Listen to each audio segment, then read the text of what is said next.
My daughter's boyfriend tried to manipulate her to cut me off. And now, he even planned on taking my money. I'm a 59-year-old single father. I always believe the bond one share with my daughter Sarah has been something special. It's been just the two of us since the beginning. Her mother, my beloved wife, passed away during childbirth due to unexpected complications. Those first few years were tough, learning to be both mother and father while dealing with my own grief. But Sarah became my whole world. We developed our own little traditions over the years. Every Friday night was movie night. We'd pile blankets and snacks on the couch, argue good-naturedly over what to watch, and usually end up compromising on something we'd both seen a dozen times before. Sunday mornings meant homemade pancakes, with Sarah insisting on adding chocolate chips to spell out messages or make faces. We had countless inside jokes that probably wouldn't make sense to anyone else. Everything changed the day she brought home Marcus. It was a typical Sunday after church when Sarah, now 25, texted that she had a surprise for me. I was in the kitchen getting lunch started when the doorbell rang.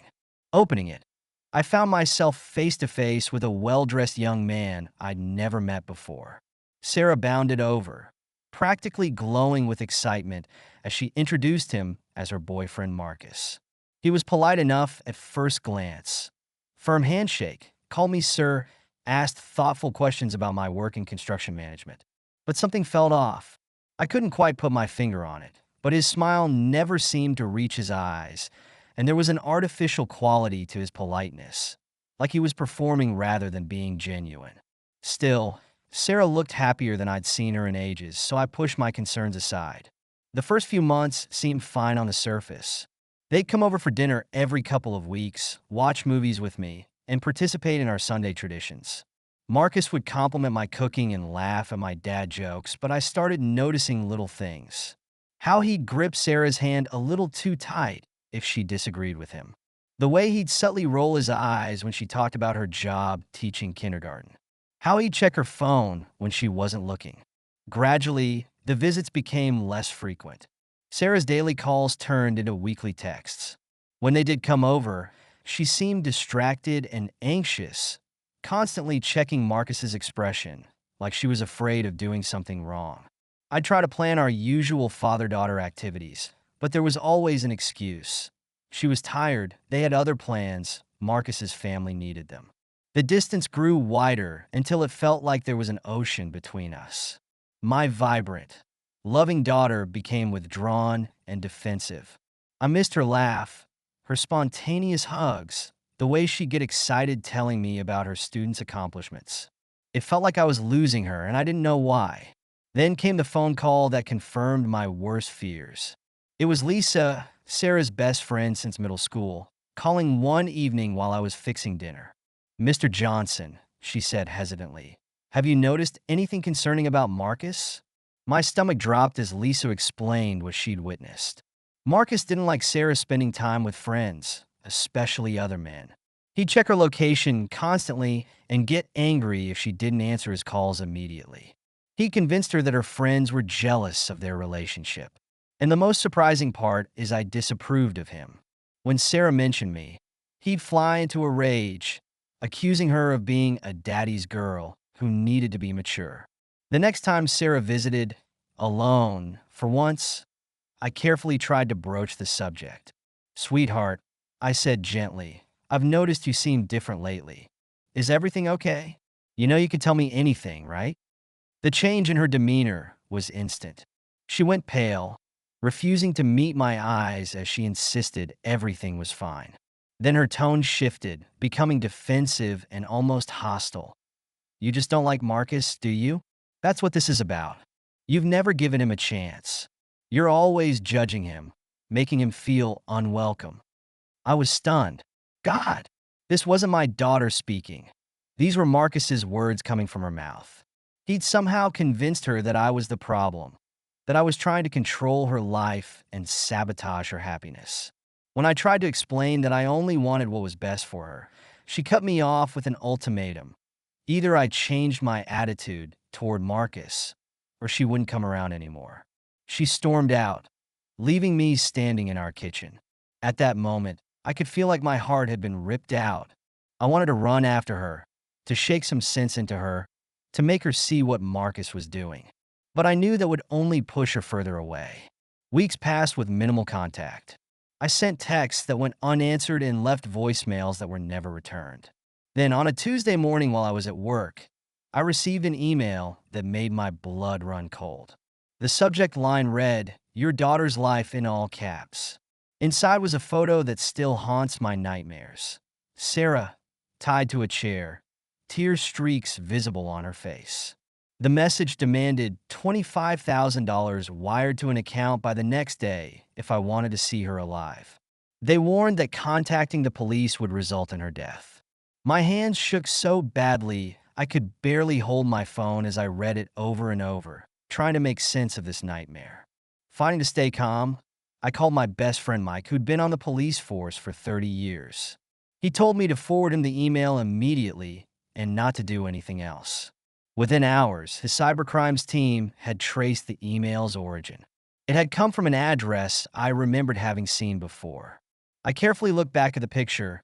I found it looked so familiar. Remember, I'd visited my daughter at her boyfriend's apartment before. I didn't have a good impression because his app looks like a mess. That moment I realized that. Bingo! The place in the picture is Marcus's apartment. The truth hit like a sledgehammer. I was there when the police tactical team breached his door. The sound of splintering would mixed with shouts of "Police! Get down! Will stay with me forever." They found Sarah in the bedroom, huddled in the corner. She wasn't physically tied up anymore, but the emotional chains Marcus had wrapped around her were just as real.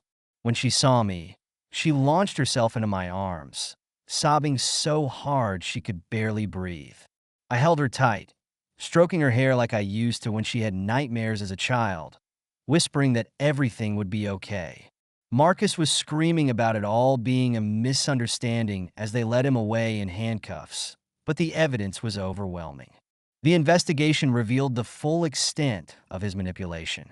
He'd isolated her from friends and family, convinced her that no one else truly cared about her, and threatened violence if she didn't comply with his demands. When he needed money for gambling debts, he concocted the kidnapping scheme, forcing Sarah to pose for the photo by threatening. As a father, hearing her testimony that destroyed me. The aftermath wasn't easy. Sarah moved back home, but the psychological wounds ran deep. She blamed herself for falling for his lies, for letting him drive a wedge between us, for not seeing the red flags.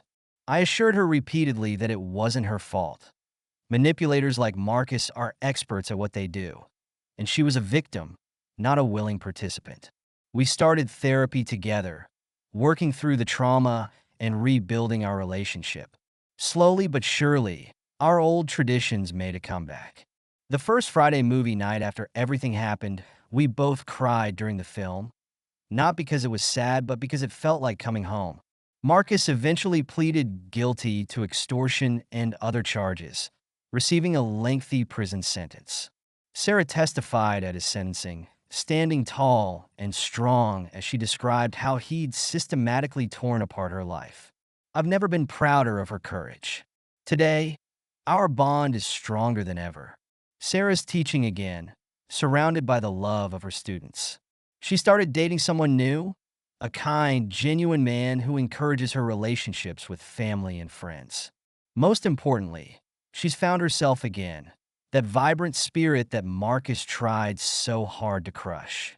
Looking back, I realize how easily the love between parent and child can be exploited by those with ill intentions. But I also learned that this same love, when it's true and unconditional, can survive any storm.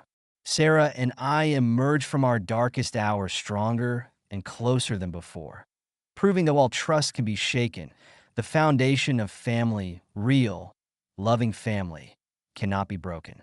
Sometimes I still catch myself watching her a little too closely, worried about signs of manipulation or control. But then she'll catch my eye and yell "duck" at a passing pigeon, and I remember that we're okay. We made it through the darkness together, and that's all that matters. To any parent going through something similar, don't give up. Keep reaching out, Keep showing love. Keep fighting for your child. Sometimes the hardest part of loving someone is watching them lose their way, but being there when they find their path back home is worth every painful moment. What would you do if you were in my shoes? How far would you go to protect your child from someone determined to destroy them? Thank you so much for listening to my story. If you have any thoughts, I'd love to hear them, so please leave a comment. Don't forget to like and subscribe if you want more stories like this one.